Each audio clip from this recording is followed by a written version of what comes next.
하나님의 말씀 사무엘하 5장 6절에서 12절입니다. 구약성경 사무엘하 5장 6절에서 12절까지의 말씀, 제가 가진 성경으로 470쪽쯤 됩니다.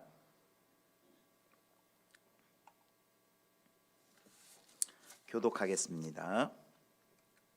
왕과 그의 부하들이 예루살렘으로 가서 그 땅 주민 여부수 사람을 치려하매 그 사람들이 다윗에게 이르되 네가 결코 이리로 들어오지 못하리라.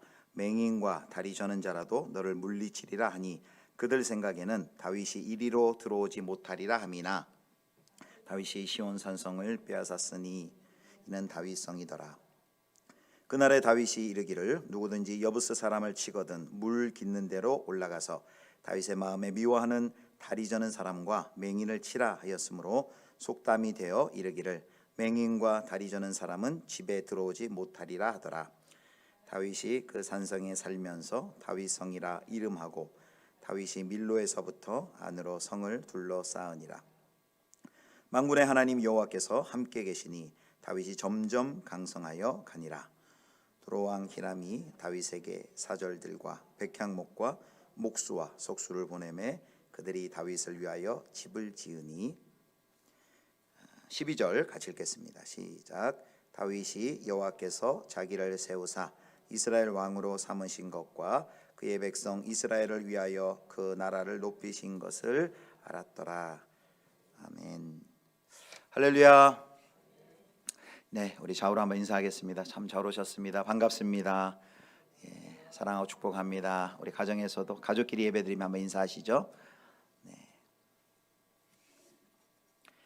다윗 현실의 뿌리 박은 영성, 오늘은 이제 12번째 성장이 주제입니다. 지난 시간에 이제 11번째 시간으로 어리석음에 대해서 배웠죠. 다른 건 다 잊어도 스루야의 아들들아, 그거 기억하시면 될 것 같습니다. 스루야의 아들들이 가득한 이 세상 속에서 또 어렵고 힘들고 고난 속에 있지만 하나님께서 구원을 이루어 가신다라는 것을 우리가 배웠습니다. 오늘 주제는 성장인데요. 성장 또는 성숙 이렇게 교차해서 제가 사용하도록 하겠습니다. 그리스도인으로서 성장하는 것, 또 성숙하는 것은 하나님의 뜻입니다. 그래서 말씀에도 보면 이렇게 성장에 관한 또 성숙에 관한 말씀들이 많이 있어요. 우리 제자훈련에서도 이제 첫 단계를 영적 성장반이라고 부르지 않습니까? 자, 몇 구절을 보겠는데요. 먼저 골로새 1장 28절 말씀 보겠습니다. 우리가 그를 전파하여 각 사람을 권하고 모든 지혜로 각 사람을 가르침은 각 사람을 그리스도 안에서 완전한 자로 세우려 함이니. 그리스도 안에서 완전한 자로 세우려는 것이 하나님의 뜻이고요.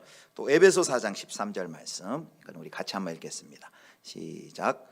우리가 다 하나님의 아들을 믿는 것과 아는 일에 하나가 되어 온전한 사람을 이루어 그리스도의 장성한 분량이 충만한 데까지 이르리니. 아멘. 온전한 사람을 이루어 그리스도의 장성한 분량이 충만한 데까지 이르게 한다. 그리고 이제 마지막 에베소 4장 15절 말씀 같이 한번 읽겠습니다. 시작. 오직 사랑 안에서 참된 것을 하여 범사에 그에게까지 자랄지라.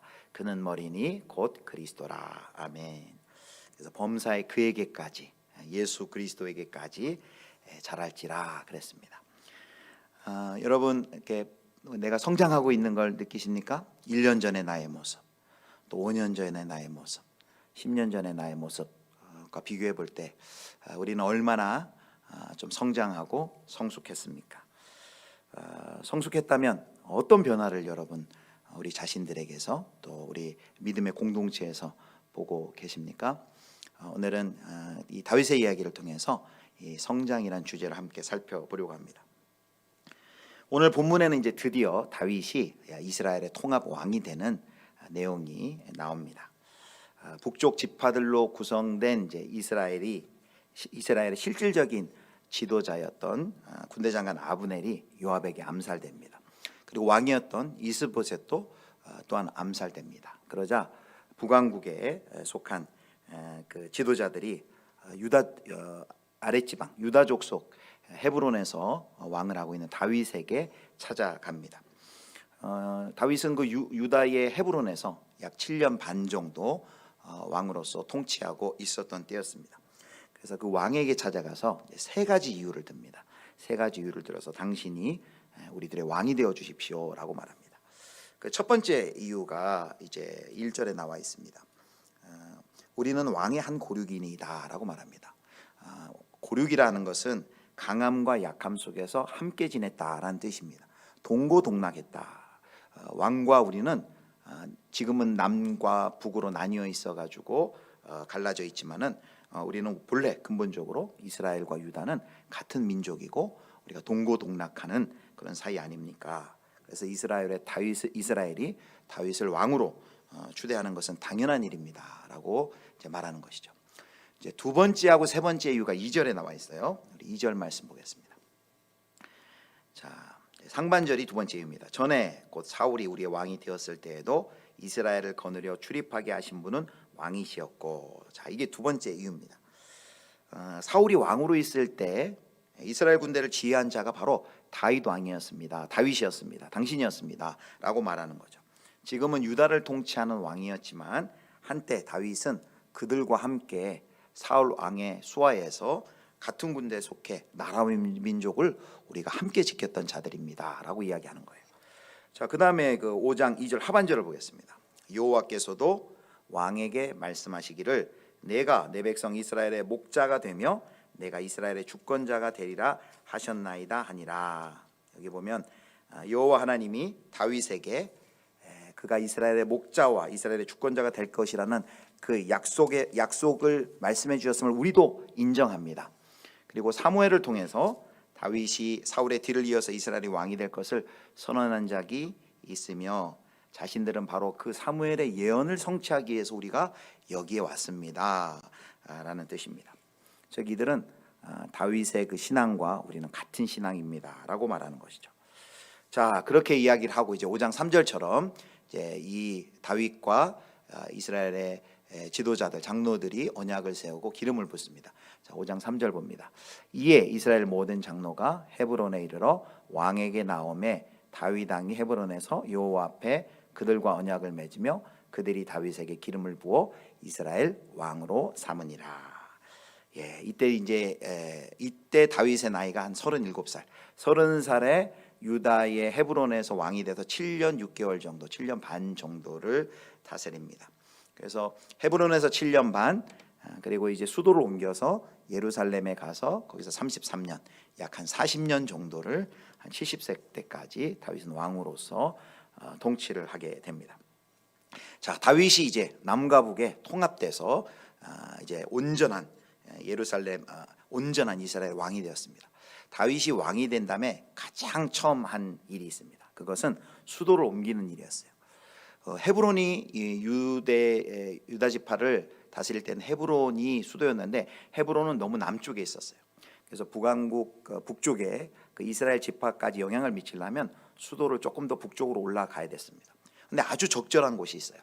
북쪽 이스라엘 쪽에 속하지도 않고 남쪽 유다에 속하지도 않고 그 경계상에 있는 도시가 하나 있었는데 그게 바로 예루살렘입니다. 예루살렘 아주 전략적 요충지였고요. 그래서 다윗이 이 예루살렘을 이제 새로운 수도로 삼기로 결심을 합니다. 근데 문제가 하나 있어요. 예루살렘이 다 좋은데 거기에는 빈 땅이 아니고 여부스라는 족속이 그 땅을 차지하고 있습니다. 여호수아에 의해서 정복을 한 이후 400년 동안 그 땅을 빼앗겨 본 적이 없는 그 땅. 왜 그러냐면 거기는요 천혜의 아주 난공불락의 성이었습니다. 삼면이 이게 계곡으로 돼 있어서 그 예루살렘을 치기가 어려워서 그래서 400년 동안 한 번도 다른 여부스족이 그 땅을 잃어버리지 않고 그 땅을 차지하고 있는 그 곳. 그래서 그 예루살렘을 정복하는 일은 그 가나안 땅의 이방 족속을 멸하는 그 마지막 그 역사적인 업적을 이루는 일이기도 했습니다. 그런데 이 예루살렘을 치기가 쉽지 않아요. 그래서 전쟁의 달인인 이 아브라함이 전략을 하나 냅니다. 그것이 8절에 아주 짧게 나와 있습니다. 8절에 보면 PPT는 없는데요. 그날에 다윗이 이르기를 누구든지 여부스 사람을 치고는 물 깃는 데로 올라가서, 이게 이제 전략입니다. 물 깃는 데로 올라가서라고 되어 있습니다. 여기 물 깃는 데로 올라가서라는 것은요, 그 예루살렘은 그 성곽보다 그 낮은 지역인 기드론 계곡에서 이제 수돗물을 끄집어 올려가지고 수로를 통해 올려가지고 그것을 이제 성내 식수로 또 생활용수로 이제 사용을 하고 있는데, 바로 그래서 그 수로 갱도로 몰래 이제 물이 들어오는 갱도로 군사들을 올려 보내 가지고 그 예루살렘을 이제 치는 그 작전을 계획을 한 것입니다. 그런데 그 전에 이 다윗이 이 예루살렘 성을 치려고 하자 이 소식이 알려졌을 거 아니에요. 그러니까 여부스 족속이 보여준 반응이에요. 그것이 5장 6절입니다. 6절 보겠습니다. 왕과 그의 부하들이 예루살렘으로 가서 그 땅 주민 여부스 사람을 치려 하매 그 사람들이 다윗에게 이르되 네가 결코 이리로 들어오지 못하리라. 맹인과 다리 저는 자라도 너를 물리치리라 하니 그들 생각에는 다윗이 이리로 들어오지 못하리라 함이나. 이 여부스 사람들이요 다윗을 향해서 뭐라고 얘기했냐면 그 이스라엘 군대를 향해서 맹인들과 다리 저는 자라도 너를 물리치리라. 성도 여러분, 이게 무슨 뜻일까요? 맹인들과 다리 저는 자라도 너를 물리치리라, 이런 거죠. 우리 군인들 중에 맹인들만 있어도 다리 저는 자만 있어도 너희들 쉽게 물리친다. 요즘식으로 얘기하면 야, 나 눈 감고도 이겨. 야, 나 누워서도 이길 수 있어. 누워서 식은 죽 먹기야. 라고 이 다윗 군대를 무시하는 겁니다. 그도 그럴 것이 말씀드린 대로 삼면이 이제 깊은 계곡으로 쌓여 있는 천혜의 요새 난공불락의 성이었기 때문에 이렇게 생각을 한 것입니다. 정말 지난 400년 동안 아무도 그 성을 정복하지 못했던 그런 초롱성이었습니다. 자, 이 성을 어떻게 공격한다고요? 바로 물 깃는 데로 올라가서 그 수로로 몰래 올라가서 시온산성에 쳐들어가서 이제 명령을 합니다. 그렇게 올라가는 군인들을 향해서 사무엘하 5장 8절에 보면 다윗이 군사들에게 이렇게 명령을 합니다. 우리 5장 8절 같이 읽을까요? 시작. 이르기를 누구든지 여부스 사람을 치거든 물 깃는 데로 올라가서 다윗의 마음에 미워하는 다리 저는 사람과 맹인을 치라 하였으므로 속담이 되어 이르기를 맹인과 다리 저는 사람은 집에 들어오지 못하리라 하더라. 아멘. 그러니까 여부스 족속들이 다윗 군대를 향해서 경멸하면서 무시하면서 했던 그 말을 그대로 받아서 이야기하는 거예요. 뭐라고 얘기했습니까? 누구든지 여부스 사람을 치거든 물 깃는 데로 올라가서 다윗의 마음에 미워하는 다리 저는 사람과 맹인을 치라, 이렇게 말합니다. 이 다리 저는 사람과 맹인이란 것은 여부스 사람들이 했던 그 표현을 그대로 받아서 여부스 족속을 의미하는 것이죠. 그 여부스 족속을 가리키면서 이야기를 하는 것입니다. 다윗이 여부스 족속을 맹인 같고 다리 저는 자라고 말하면서 그들이 말한 것을 그대로 되받아치면서 자신의 부하들에게는 그 말에 주눅들지 말고 올라가서 전쟁을 수행할 수 있도록 격려하는 말입니다. 그래서 나중에 그 전투에서 승리한 다음에 속담이 하나 생겼다고 그러죠. 거기 보면 맹인과 다리 저는 사람은 집에 들어오지 못하리라, 이렇게 이런 속담이 생겼다고 합니다. 그래서 여기 이제 이런 표현들이 언뜻 읽다 보면 이런 표현들이 이 성경이 이렇게 장애인에 대한 이 차별이나 이렇게 편견을 이렇게 옹호하는 거 아니야라고 생각할 수 있는데 절대 그런 표현은 아니고요. 지금 이 여부수가 했던 그 표현을 그대로 받아서 되돌려주는 표현입니다. 특별히 다윗은 나중에 보면 사울의 그 손자였던 무비보셋, 다리를 저는 장애인이었는데 그를 아주 식탁에 불러서 인애를 베푸는 그런 일을 하는 것을 우리가 잘 알고 있습니다. 그래서 다윗이 이 예루살렘 성을 드디어 정복하고 맙니다. 그리고 정복한 다음에 여부수 족속에서 빼앗은 그 예루살렘 성의 이름을 다윗성이라고 이름을 명명해요.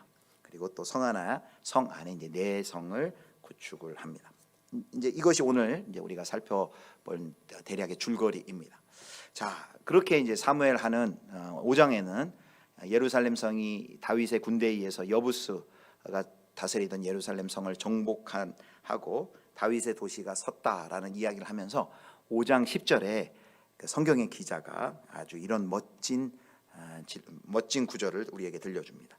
자, 5장 10절 말씀 우리 같이 읽겠습니다. 시작. 만군의 하나님 여호와께서 함께 계시니 다윗이 점점 강성하여 가니라. 아멘. 5장 10절이 이제 오늘 주제의 핵심 요절입니다. 만군의 하나님 여호와께서 함께 계시니 다윗이 점점 강성하여 가니라. 성경 기자가 하는 평가인데요. 혹시라도 잊을까봐 이렇게 얘기합니다. 다윗이 지금 이렇게 성공할 수 있었던 것은 그 난공불락의 초롱성이었던 예루살렘을 쳐서 그 성을 다윗성으로 만들 수 있었던 것은 모든 것이 하나님의 함께하심이다라고, 함께하심이었기 때문이다, 하나님의 은혜 때문이다라고 이야기를 하고 있습니다. 근데 여기 마지막에 뭐라고 그러냐면 다윗이 여호와께서 다윗과 함께하셔서 다윗이 점점 강성하여 갔다 이렇게 말합니다. 점점 강성해 갔다. 이 부분에서 이제 점점 강성하여 갔다라는 것을 이 유진 피터슨 목사님이 이렇게 해석을 해요. 직역을 하는데, 의역을 하는데 점점 강성하여 갔다는 걸 이렇게 해석을 합니다. 더 큰 걸음과 더 넓은 포용이라고 해석을 합니다. 더 큰 걸음과 더 넓은 포용으로 전진해 갔다 이렇게 번역을 합니다. 그러면서 바로 이 대목이 이 다윗이 점점 강성해져 갔다라는 것이 다윗의 성숙, 성장을 보여주는 표현이다라고 이야기를 합니다. 왜 이 표현이, 그리고 왜 지금 다윗이 여부수가 다스리고 있던 그 예루살렘 성을 왕이 돼서 남과 북의 통합 이스라엘의 왕이 되고 또 수도를 옮기면서 여부수가 족속이 다스리던 그 예루살렘 성을 점령한 그 사건 후에 다윗이 여호와께서 함께 계시니 점점 강성하여 가니라라는 것을 이 다윗의 성장한 모습, 성숙한 모습으로 보는 것일까요? 지금 사무엘로부터 다윗이 기름 받은 지가 몇 년쯤 됐을까요? 다윗이 지금 한 37살쯤 됐다 그랬습니다. 30세에 남쪽에서 유다 지파의 헤브론에서 왕이 된 지 7년 반쯤 지났으니까, 그러니까 10대 때 이 사무엘로부터 이새의 막내 아들로 기름 부음 받은 지 한 17살, 6살이면 한 20년 정도 흐른 거죠. 지금 다윗은 그때에 비유하면 어마어마한 신분의 변화를 이룬 것입니다. 그 사이에 광야를 도망다니며 사울을 피해서 도망다니며 도주자가 되기도 했고 시글락으로 망명해서 가기도 했고 그 20년 동안 수많은 일이 있었고 드디어 사무엘이 기름 부었던 것 같은 그 결과가 20년 만에 이제 통합된 이스라엘의 왕이 되고 새로운 수도를 이제 건설하게 된 것입니다. 어마어마한 신분의 변화가 있었는데 그에 걸맞는 지난 20년 동안에 다윗의 삶에 성숙이 있었는가, 그것을 이제 살펴보자는 것입니다. 그래서 성숙이라는 것을 여러 가지 차원에서 해갈 수 있지만 오늘 본문에서 다윗에게 우리가 볼 수 있는 다윗의 삶에 나타난 성숙의 모습은 어떤 모습인가를 통해서 우리가 성숙에 대한 우리 나름대로의 한 정의를 한 3가지 정도 살펴보려고 합니다. 자, 이제 첫 번째로 성숙은 더 넓은 포용이다 이렇게 말할 수 있습니다. 제가 저기 화면 밑에다 좀 넣어달라 그랬는데 딱 넣어주셨네요. 성숙은 더 넓은 포용이다. 다윗의 삶이 지난 20년 동안 다윗의 삶을 보면요, 점점점 사람들을 포용해 가는 그 기간이었습니다. 더 많은 사람들, 점점 더 많은 사람들을 자신의 통치와 사랑 속으로 받아들이는 그 시간들이었어요. 처음 해보세요. 다윗이 혼자 도망을 다녔어요. 광야를 혼자 도망 다니고 사울을 피해 혼자 도망 다니다 그러다가 아둘람 굴에 거기에 사람들이 모이기 시작합니다. 거기 보면 환난당한 자, 사무엘상 22장 보면 환난당한 자, 빚진 자, 원통한 자 가족들이 거기에 몰려들기 시작해요. 그게 한 400명 정도 된다고 했습니다. 거기 있다가 또 이제 시글락으로 망명을 갑니다. 시글락에 망명 갔을 때는 그 인원이 한 600명 정도. 근데 가족들은 빼고 군사만 600명이니까 훨씬 더 많은 사람들이 그에게 몰려듭니다. 그리고 드디어 30살 때는 남왕국이 아니죠. 남유다 지파의 헤브론에서 남쪽만의 왕으로 등극을 합니다. 그리고 7년 반이 지난 지금 또 다윗이 어떻게 됐습니까? 남과 북을 아우르는 이스라엘 전체에 통합하는 왕으로 세워집니다. 그래서 그 다윗의 그 망명 광야를 도망 다니던 시절부터 쭉 보면요, 다윗은 자신이 어려웠던 시절, 고난당하던 그 시절에 동료들뿐만 아니라 하나님의 백성들을 아우르는 일을 했어요. 내치지 않고 한때 모았습니다. 그래서 그의 성숙의 모습이 그 다윗의 삶 가운데는 어떤 모습으로 나타났냐면 이렇게 포용하는 모습으로 나타난 것을 볼 수 있습니다. 그리고 그 포용의 모습은 결국 오늘 사무엘하 5장에서 북쪽의 모든 지파들이 그 내민 손을 외면하지 않고 그 손을 받아주는 것으로, 그 행동으로 나타났습니다. 단순히 그냥 이 다윗이 이스라엘의 남쪽을 유다 쪽의 왕이었다가 이제 통합된 정치력의 확산으로 힘이 세져가지고 전체의 이스라엘의 왕이 되었다, 그 정도가 아니라 다윗이 혼자였던 그 다윗이 점점 한 사람 한 사람 환난당하고 빚지고 마음이 온통한 자들로부터 시작해서 그들을 포용하고 그들의 목자가 되어주고 그들을 사랑하고 섬기던 그가, 목동이었던 그가 이제 온 이스라엘의 목자가 되는 모습을 우리는 볼 수 있습니다. 그래서 우리가 성숙은 이렇게 정의 내릴 수 있어요. 성숙은 더 넓은 포용이다라고 말할 수가 있습니다. 특별히 이스라엘 장로들이 부탁했던 말을 다시 한번 여러분 보십시오. 5장 2절을 보면 이스라엘 장로들이 이제 세 번째 이유로 이렇게 얘기를 했습니다. 2절을 다시 한번 좀 보여주실 수 있으면 보여주시죠. 거기 보면 하반절에 이렇게 돼 있죠. 내 백성 이스라엘의 목자가 되면 내가 이스라엘의 주권자가 되리라 하셨나이다, 이렇게 말합니다. 내 백성 이스라엘의 목자가 되며 내가 이스라엘의 주권자가 되리라. 여기 보면요, 이렇게 얘기하지 않았어요. 북쪽의 장로들이 와서 우리의 왕이 되어달라는 표현을 하지 않고 우리의 목자가 되고 우리의 주권자가 되어 주십시오, 이런 표현을 합니다. 여러분, 왜 목자가 되어달라는 표현을 했을까요? 다윗에게 목자라는 표현은 여기 사무엘하 5장에서 가장 처음 나옵니다. 다윗이 어렸을 때 목자였죠. 목동이었죠. 목자를 치던 일을 했습니다. 그런데 이 이스라엘 장로들이 그걸 아는 겁니다. 그래서 우리의 목자가 되어달라, 이렇게 말을 합니다. 고대 근동에서는 왕을 목자로 부르는 것은 굉장히 특별한 의미가 있습니다. 목자는 아버지가 자녀들을 먹이고 보호하는 것처럼 그런 양들을 보호하는 그 아버지상을 강조할 때 이렇게 목자라는 표현을 씁니다. 이 왕이 되어 주십시오라는 표현보다 우리의 목자가 되어 주십시오라는 표현은 어떤 표현입니까? 다윗이 베들레헴에서 양떼를 돌볼 때 그렇게 살갑게 섬기고 돌보고 포용했던 것처럼 우리들을 그렇게 포용해 주시고 우리를 그렇게 섬겨 주십시오, 보호해 주십시오, 먹여 주십시오, 보살펴 주시고 양육해 주십시오라는 그런 의미이죠. 또 그 뒤에 보면 이제 왕으로 부르지 않고 여기 주권자라는 표현이 여기 있습니다. 주권자, 영도자 뭐 이런 뜻으로도 번역이 될 수 있는데요. 왜 여기 왕이 되어달라는 표현을 하지 않고 이 북쪽의 장로들이 영도자가 되어달라고 했을까요? 이들에게 트라우마가 있어요. 어떤 트라우마가 있냐면 얼마 전까지 사울왕의 통치권의 전횡 때문에 고통을 겪었기 때문입니다. 영도자는 누구냐면 그 백성 출신으로 백성을 인도하는 사람이 영도자입니다. 그래서 다윗이 강압적으로 백성들을 통치하는 것이 아니라 아래로부터의 권력으로 통치해 주기를 사모하면서 이렇게 표현하는 겁니다. 그래서 그 유진 피터스 목사님이 이 대목에서 이제 이렇게 이거를 다시 한번 설명을 했습니다. 지금 북쪽의 장로들이 와서 이렇게 얘기하는 것은 다윗에게 이런 식으로 얘기하는 겁니다. 우리의 영도자가 되어 주십시오. 백성들에게 자신의 뜻을 강요하는 권력의 굶주린 왕으로 변하지 말아 주십시오. 우리의 목자가 되어 주십시오. 스스로 높아지기 위해 백성을 짓밟는 자신밖에 모르는 왕으로 변하지 말아 주십시오. 우리의 용도자가 되어 주십시오. 우리의 목자가 되어 주십시오. 베들레헴과 시글락에서처럼 살아 주십시오. 그 베들레헴에서 시글락에서 한 사람 그 애통하고 빚지고 마음이 아픈 그 자들을 품고 섬겼던 것처럼 왕이 되어서도 그런 왕이 되어 주십시오. 그런 목자 같은 왕이 되어 주십시오. 그런 주권자가 되어 주십시오라고 요청을 하는 것입니다. 베들레헴에 양을 치던 이 다윗이 20년 동안의 이런 연단과 훈련의 과정을 통해서 온 이스라엘에 이제 목자로 세워졌습니다.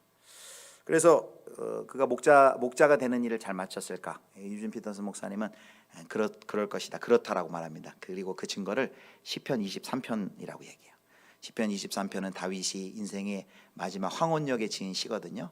거기에 뭐라고 합니까? 여호와는 나의 목자시니 내가 부족함이 없으리로다 하면서 하나님이 자신의 목자됨이 자신의 인생의 가장 큰 행복이었고 기쁨이었다는 것.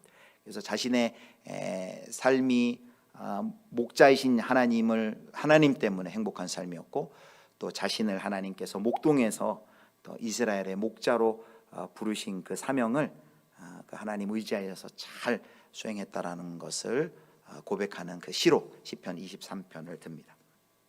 사랑하는 성도 여러분, 그래서 오늘 첫 번째로 다윗의 성숙이라고 했을 때 다윗은 어떤 면에 성숙했느냐? 더 많은 사람을 이렇게 점점 더 포용해 나갔다라는 것입니다. 성숙은 이렇게 많은 사람을 품는 것이다 할 수 있습니다. 여러분 이렇게 얘기할 때 우리 마음 가운데 나는 참 한 사람도 잘 못 품는데 라는 생각이 들 수 있습니다. 사춘기 자녀, 그 사춘기 아들 딸 한 사람도 품기 어려운데 우리 직장에 그 참 말 안 듣는 그 직원 한 사람 품기 어려운데 우리 목원 그 집사님 내가 품기 어려운데 이렇게 말할 수 있을 겁니다. 여러분 많은 사람을 품는 게 아니라 사실은 다윗도 마찬가지예요. 다윗이 누구를 품었어요? 사울 한 사람을 품었습니다.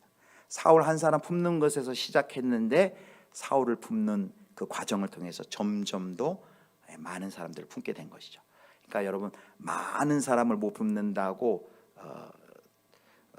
슬퍼하지 마시고 여러분 나에게 맡겨준 한 사람, 이 설교를 하면 딱 떠오르는 한 분이 계실 거예요.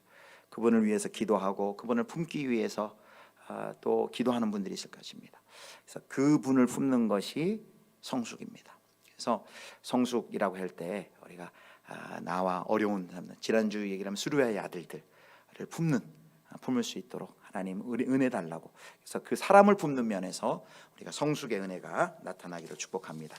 자, 두 번째입니다. 두 번째 이제 성숙은 이렇게 정의할 수 있습니다. 성숙은 저기 밑에 있는데 보이시나요? 한번 읽겠습니다. 시작. 성숙은 하나님의 이끄심을 따라 반응하는 삶이다. 성숙은 하나님의 이끄심에 반응하는 삶이다.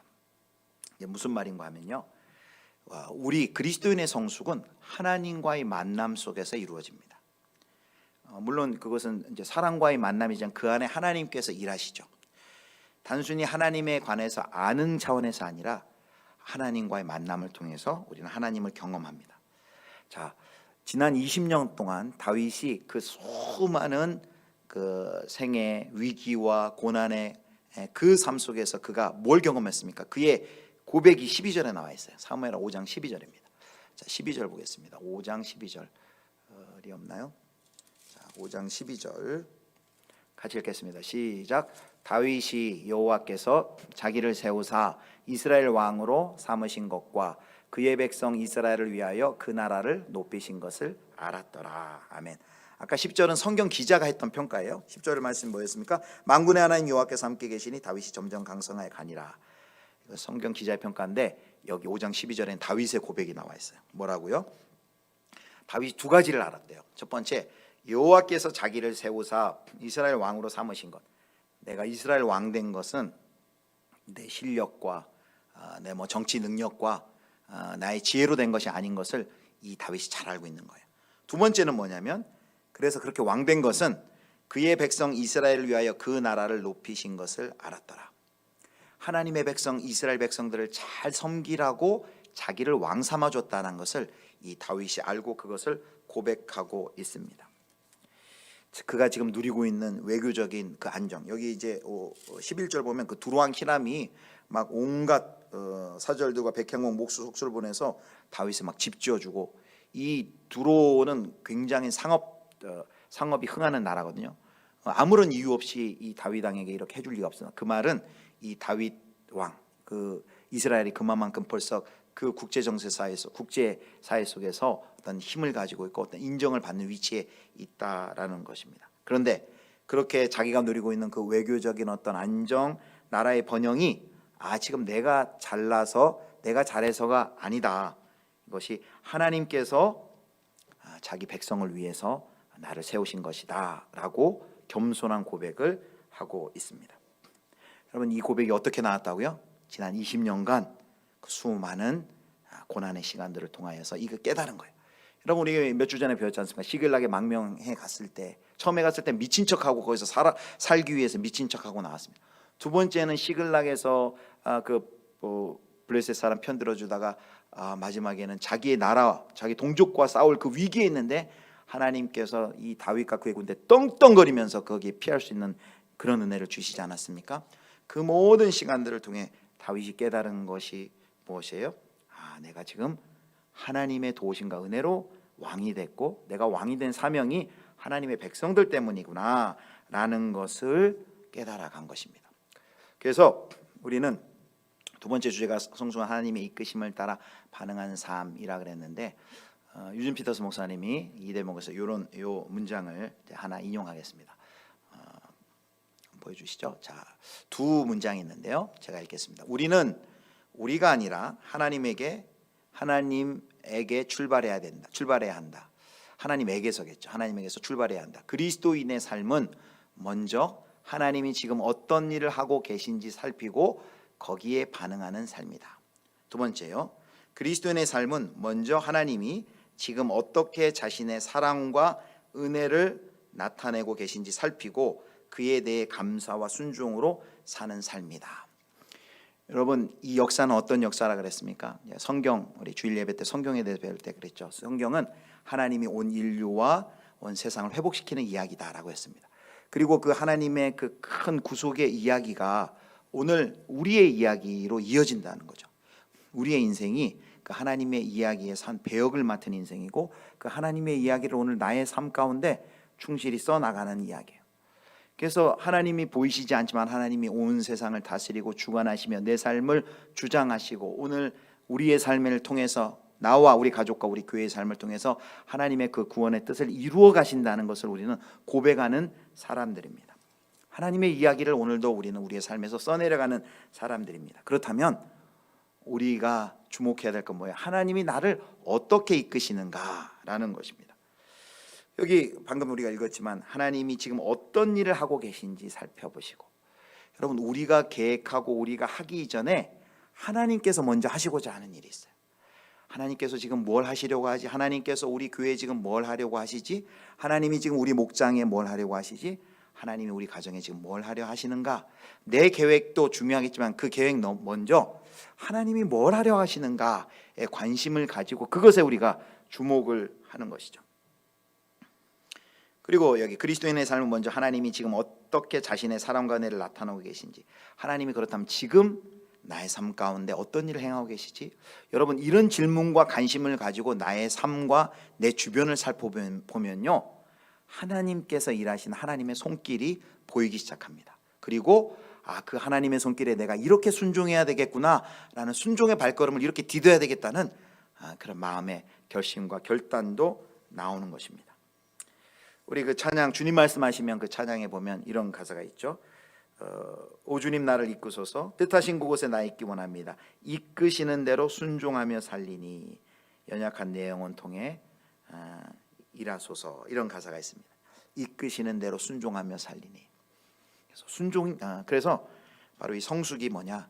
하나님의 이끄심에 따라 반응. 그 반응이란 것은 순종, 또 그 반응이란 것은 그 하나님의 이끄심을 하려면 또 기도해야 되겠죠. 순종, 반응, 충성, 이런 반응들이 바로 성숙의 모습이죠. 그 유진 피터슨 목사님이 이제 여기 다윗 현실의 뿌리 받는 영성 말고 이제 예레미야서를 강의하면서 탁월함에 대해서 이런 강의를 했습니다. 탁월함에 대해 정의를 내려요. 여러분, 탁월함하면 여러분 어떤 생각이 드세요? 탁월하면 어떤 역량, 능력 이렇게 생각하잖아요. 그런데 이 예레미야를 강의하면서 이제 유진 피터슨 목사님이 탁월함에 대한 정의를 이렇게 얘기합니다. 우리 같이 한번 읽겠습니다. 시작. 탁월함은 능력이나 역량이 아니라 어떤 형편과 처지에 있든 하나님의 이끄심을 따라 살아가는 삶이다. 아멘. 여러분, 그리스도인에게 탁월함은 어떤 역량이나 능력이 아니라, 능력이나 역량은 하나님이 더 많으시죠. 그 하나님의 어떤 형편과 처지에 있든지 하나님의 이끄심을 따라 사는 삶이다. 너무 통찰력 있는 표현입니다. 하나님이 날 이끄시는 대로 순종하는 삶, 하나님이 이끄시는 대로 내가 감사하며 충성하는 삶, 그게 탁월함이라는 거예요. 사랑하는 우리 예수비전교회 모든 성도님들, 탁월한 성도님들 다 되시길 바랍니다. 하나님이 이끄시는 대로 순종하며 가는 사람, 그 사람이 탁월한 사람이고 그 삶이 탁월한 삶이다. 결국 이게 성숙이죠. 하나님의 이끄심을 따라 반응하는 삶이 탁월함이고 그것이 성숙이다라는 것입니다. 자, 이제 세 번째, 마지막입니다. 마지막. 자, 세 번째는 뭐예요? 자, 같이 한번 읽겠습니다. 시작. 성숙은 하나님을 의지하는 삶이다. 성숙은 하나님을 의지하는 삶이다. 자, 이 이제 5장 그 17절 보면요, 이제 다윗이 이스라엘의 통합 왕이 되었다는 그 소식을 듣고 블레셋이 쳐들어옵니다. 블레셋이 쳐들어와 가지고 르바임 골짜기 편만하는데 그때 5장 19절 다윗이 어떻게 반응하는지가 나와요. 자, 5장 19절 말씀 제가 읽겠습니다. 다윗이 여호와께 여쭈어 이르되 내가 블레셋 사람에게로 올라가리이까 여호와께서 그들을 내 손에 넘기시겠나이까 하니 여호와께서 다윗에게 말씀하시되 올라가라 내가 반드시 블레셋 사람을 내 손에 넘기리라 하신지라. 블레셋이 전쟁을 걸어왔을 때 다윗이 어떻게 했습니까? 하나님께 기도해요. 하나님께 물어봐요. 뭐라고 기도해요? 내가 블레셋 사람에게로 올라가리이까 여호와께서 그들을 내 손에 넘기시겠나이까 라고 물어봅니다. 그래서 다윗이 이전에도 보면 시글락에서도 어려움 당할 때 그때부터 정신 바짝 차리고 다시 물어보는 것이 다윗이 그냥 행동하지 않고 물어보는데요. 여기 다윗이 이 블레셋 전쟁을 앞두고 물어봅니다. 그런데 이 물어보는 것도 좋은데 여기 19절도 잘했지만 이것보다 더 잘한 것이 있습니다. 그게 바로 22절에 이제 두 번째 침공을 해요. 그래서 그렇게 첫 번 침공해가지고 물리치거든요. 그런데 다시 침공을 해요.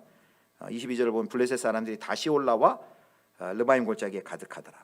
자, 두 번째 올라왔어요. 여러분 한 번 쳐들어왔을 때 기도하고 나아가서 이겼어요.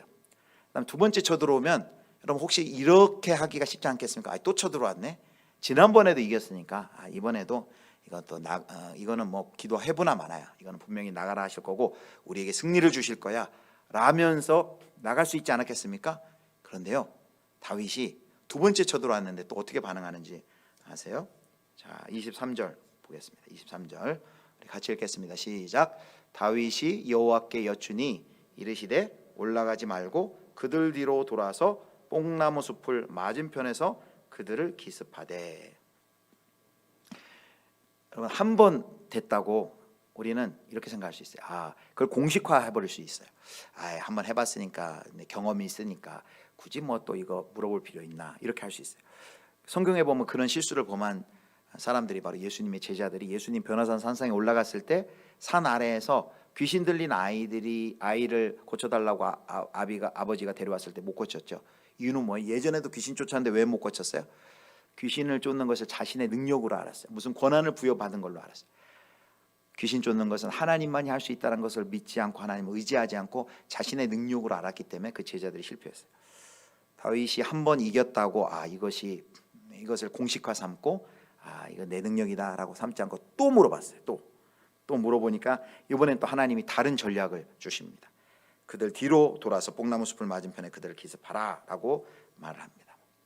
다윗이 하나님께 물어봤어요. 하나님을 의지하는 모습을 볼 수 있습니다. 그래서 다윗이 이제 여기가 완성이 아니죠. 다윗이 또 여러 또 어려움이 있고 또 다윗이 또 넘어지고 죽기까지 이 성숙과 성장의 과정을 계속해서 나갑니다. 그런데 다윗이 그 하나님 앞에 바로 서 있을 때는 늘 하나님께 묻습니다. 묻고 아까 하나님의 이끄심 따라 순종한다고 하나님이 어떻게 일하는지 묻고 어떻게 반응해야 되는지 묻고 그것에 순종하고 나아가는데 그러지 않을 땐 자기 마음대로 합니다. 그래서 여러분 성숙은 능력이 많아서 하나님 필요 없습니다가 아니라 성숙한 사람일수록 하나님을 더 의지하는 것이죠. 성숙할수록 우리가 기도할 수밖에 없고 성숙할수록 하나님을 의지할 수밖에 없습니다.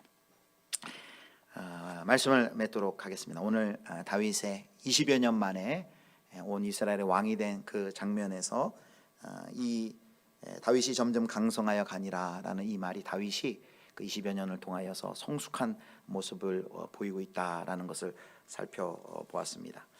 여러분 하나님께서는 우리를 성숙하기를 원하세요. 하나님 우리가 잘하길 원하세요.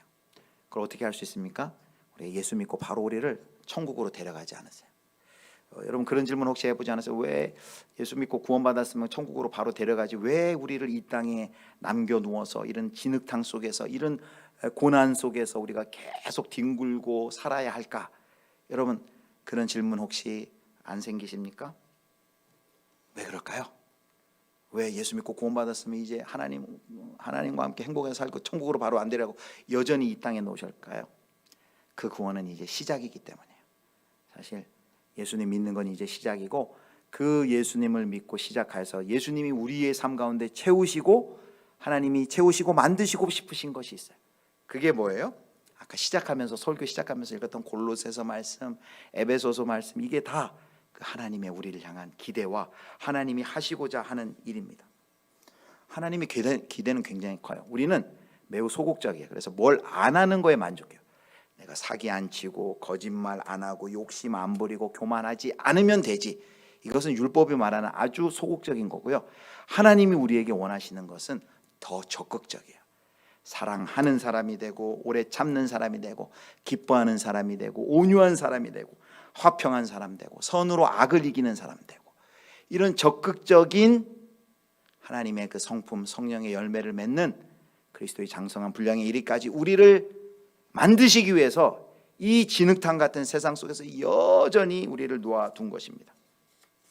그래서 하나님께서 우리에게 허락하신 그 일상이라는 이 시간을 통해서 우리가 그것을 계속해서 훈련을 받고 있는 것이죠. 그런데요, 그것이 고달픕니다.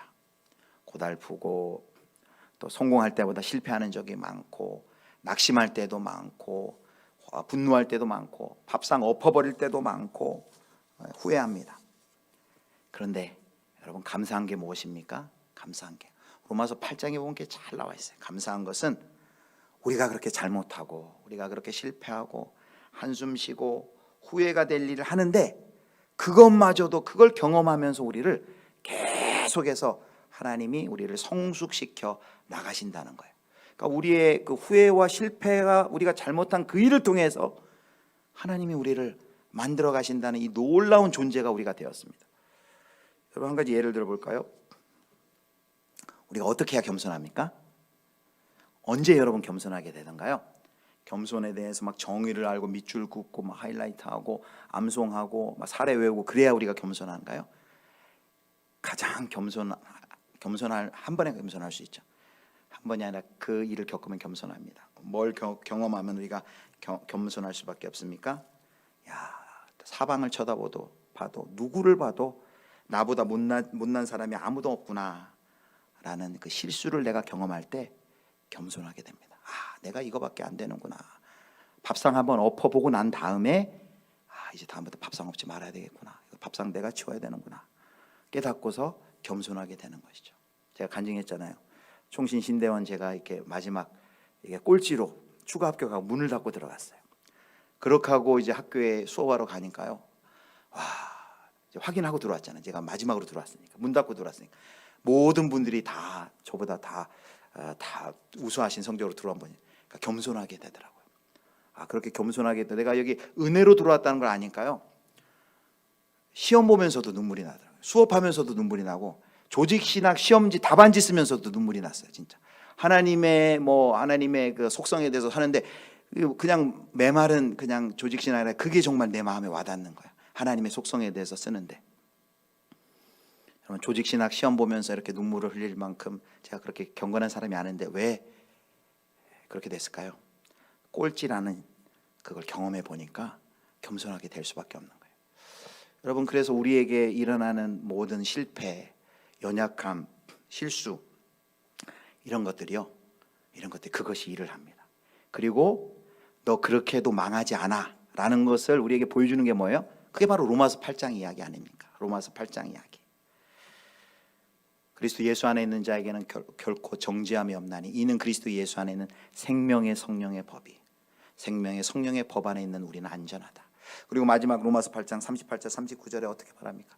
내가 확신하노니 사망이나 생명이나 천사들이나 권세자들이나 현재일이나 장래일이나 능력이나 높음이나 깊음이나 다른 어떤 피조물이라도 우리를 우리 주 그리스도 예수 안에 있는 하나님의 사랑에서 끊을 수 없느니라.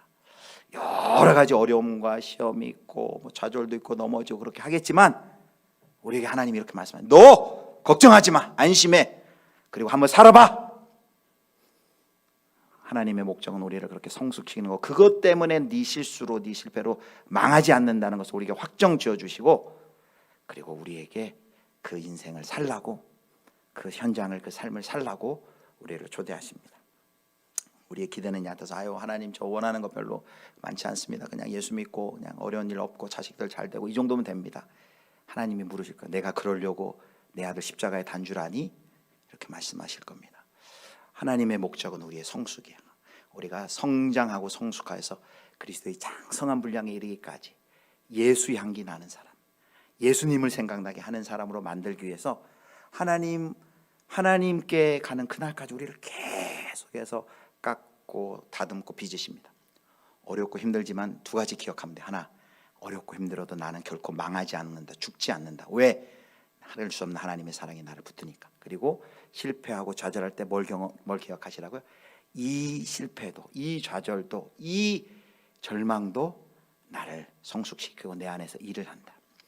여러분 한번 뒤를 돌아보십시오. 10년 전, 20년 뒤를 돌아보십시오. 우리를 지금 이만큼 성숙하게 하고 만들어 놓은 것은 어떤 잘된 일입니까? 넘어지고 실수하고 이불을 차고 싶을 만큼 그런 일을 통해서 우리가 여기 변화되어 여기 서 있는 것 아니겠습니까? 사랑하는 성도 여러분, 그래서 삶은 성공이 아니라 성숙의 이야기, 성장의 이야기이다라고 말할 수 있습니다. 하나님께서 우리를 성숙시키고 성장시키셔서 그리스도의 장성한 분량에 이르기까지 하나님의 기대는 너무너무 큽니다. 예수님, 맏아들 예수님처럼 만드시기 위해서 우리를 오늘도 다듬으시고 깎으시고 일하실 것입니다. 우리를 만드실 것이고 우리를 자라게 하실 것이고 우리를 성숙시켜 나아갈 것입니다. 우리가 이것을 기억한다면 하나님이 우리를 다듬고 계시다. 그리고 우리의 실수와 실패가 우리를 망하게 하지 않는다는 이것을 우리가 굳건히 붙든다면 우리 앞에 놓여 있는 좀 어려움과 아픔과 또 시련의 시간이 있겠지만 그러나 그것을 우리가 잘 견딜 수 있는 힘을 우리가 공급받을 수 있을 것입니다. 아무쪼록 더 넓게 포용하시고 그리고 하나님의 이끄심에 반응하시고 또 하나님을 의지하는 성숙한 그리스도인으로 자라가는 애가 우리 모두에게 있기를 주님의 이름으로 축원합니다.